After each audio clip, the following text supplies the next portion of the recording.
Hey YouTube! I wanted to do something a little different this time around. Instead of sharing a whole strategy to optimize a new chapter and breaking down what makes it work in detail, I wanted to go a little smaller scope for this video. Today we're revisiting chapter 3, and I want to use this map to draw attention to something I think a lot of people misunderstand in Awakening and Fates, the pair-up system. It offers an amazing suite of benefits, and you'd be a fool not to take full advantage of it in either game. The problem is, I see a lot of people confuse taking full advantage of the system with just keeping their units paired as often as possible. Some players will do this, then get frustrated when the game seems unfairly hard, especially early in the campaign where every move counts. I see this phenomenon the most regarding Fate's Conquest and Awakening's Lunatic modes, and I've seen it put people off from giving the difficulties a fair shot, either because they've had that experience firsthand, or because they saw someone else complain about it online or in their friend group. Today, I want to try to do my part to help fix these problems by explaining some common traps that can lead to pair-up making 3D SFE harder instead of easier, and some simple ways to get a lot more out of the mechanic.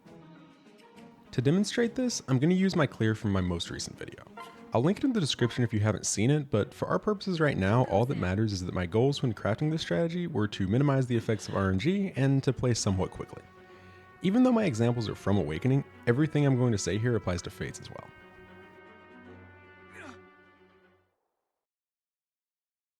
Let's start with the problem that gets people in the most trouble in these games: keeping everyone paired as often as possible. At first pass, doing that might seem like common sense because of just how many boons pair-up can afford your units, but its biggest drawback is something you won't see on a stat screen. It cripples your action economy. If you have 8 units on the field, you can take 8 actions that turn. That's 8 opportunities to attack an enemy, reposition a unit, heal someone, or anything else you might want to do. If those units are all paired up though, that cuts your available actions in half down to 4, which can seriously restrain your options and make some positions flat out unwinnable. This is why I'll almost always have units separate from each other at the end of a turn if they won't be doing combat on enemy phase. If they need to do paired combat next turn, they can always just pair back up, but if I need them for something else or have a lot of bases to cover on player phase, they'll be available. To see an example, let's look at turn 3 of my chapter 3 strategy. Here, Vake is paired with Sumia because she needed his strength bonus last turn, and Stahl is paired with Muriel to work on their support. Sumia is going to want to build support with Crom next player phase though, and Muriel doesn't have anything to do this enemy phase, so I have both of them separate since they basically have free actions.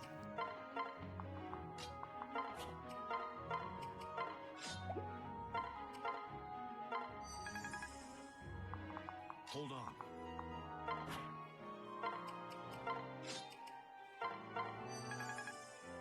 Stay focused. Formulate a plan. Now, Sumia can pair into Crom, and we have enough units on the field to launch a counterattack and wipe out every enemy in this area.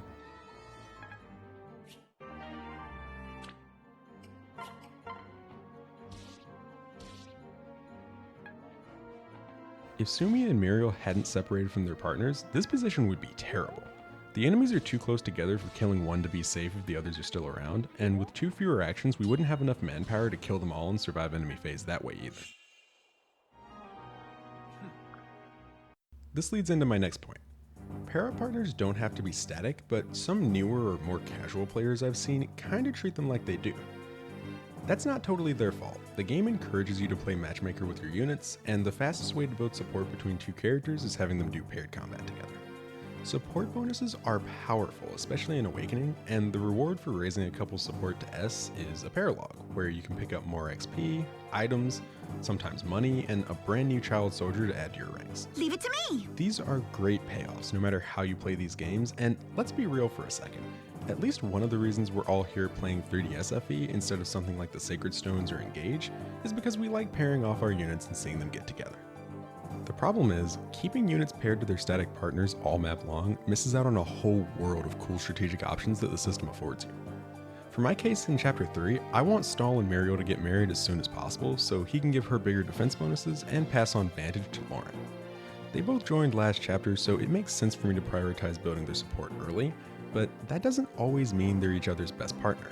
Sometimes, Muriel may want Robin's magic bonus to hit a kill threshold, or Stahl and Muriel might need to be apart to play their roles in a larger strategy. Let's go back to chapter 3 to see one of those larger strategies in action. Now that everyone is separated, we have enough firepower to crush this wave of enemies, but we can do even better than that. Remember that earlier I said my goal wasn't just to win the map, but to minimize the effect of RNG on the clear. Chrom is the key to that. His pair-up gives luck, which increases hit rate, and Dual Strike Plus gives him a decent chance to pick up a kill if the unit carrying him misses. Sumia uses him for this purpose first, but that's not all he can contribute this turn. With the transfer command, our whole team can make use of his bonuses.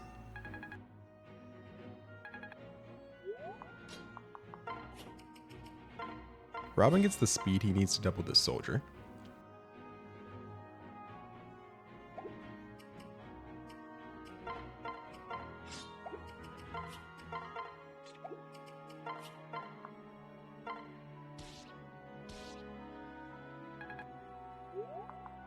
So rudimentary. And Muriel appreciates the extra hit and dual strike chance.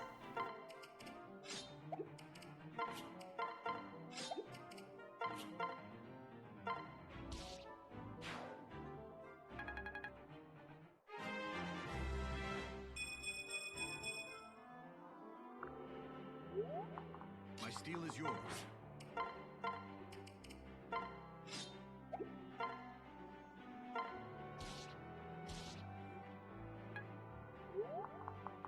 After that, Vate can even pull Chrom to let him pick up some XP too.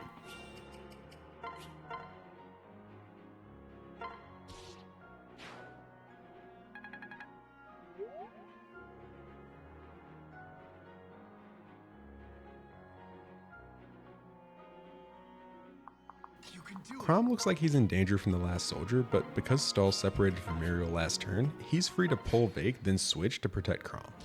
Now, the soldier has no choice but to attack into Sumia and die on her lance.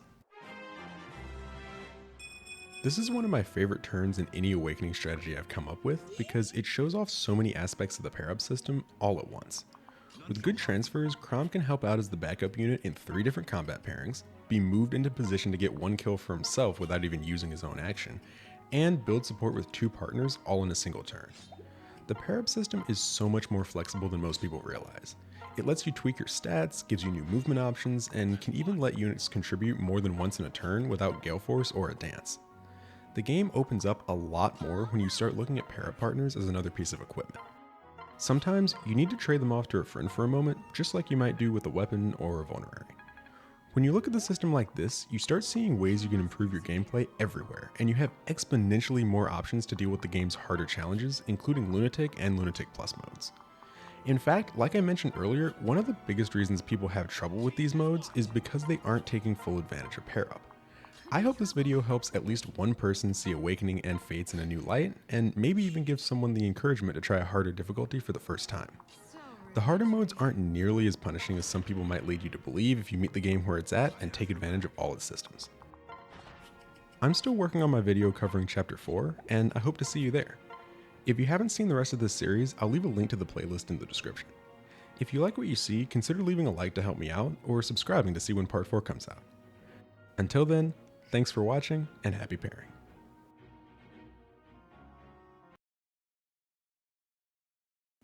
Sometimes, Muriel may want Magic's Ramen